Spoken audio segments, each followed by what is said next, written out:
travail dans lesquels vous voulez exercer votre activité? Alors que ça soit au niveau des horaires, des rythmes, de la pression, du stress, l'équilibre de vie, pro, perso, les transports, tout ça, c'est des questions qu'on ne se pose pas forcément. On pourrait être amené à croire que tout le monde aime, être tranquille, voudrait travailler sous un bananier comme, la célèbre blague. Mais c'est pas le cas de tout le monde.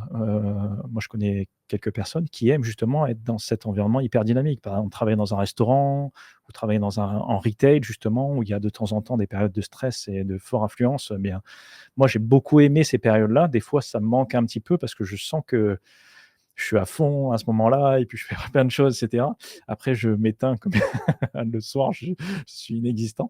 Mais j'aime bien de temps en temps passer des journées comme ça.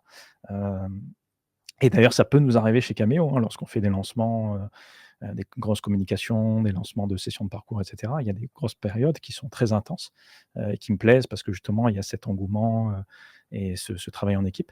Mais voilà, il y a des personnes qui sont vraiment allergiques à ça et qui veulent plutôt une certaine tranquillité et cetera. Donc c'est important de se poser des questions. Horaire, rythme, la pression, l'équilibre de vie pro perso, le transport. Est-ce que vous voulez travailler à côté de chez vous? De chez vous? Est-ce que c'est OK pour vous de faire, un petit peu de route ou beaucoup de route le matin? Je veux dire, c'est des questions à se poser. Moi, il y a une période de ma vie où je faisais, au moins, 1 heure et demie, de trajet, dans la journée et puis, ça m'allait pas du tout. Donc voilà, c'est très, perso. Il y a d'autres personnes qui passent, 1 heure dans le train ou même 2 heures, j'en connais certains et ça leur va très bien donc parce qu'ils peuvent bouquiner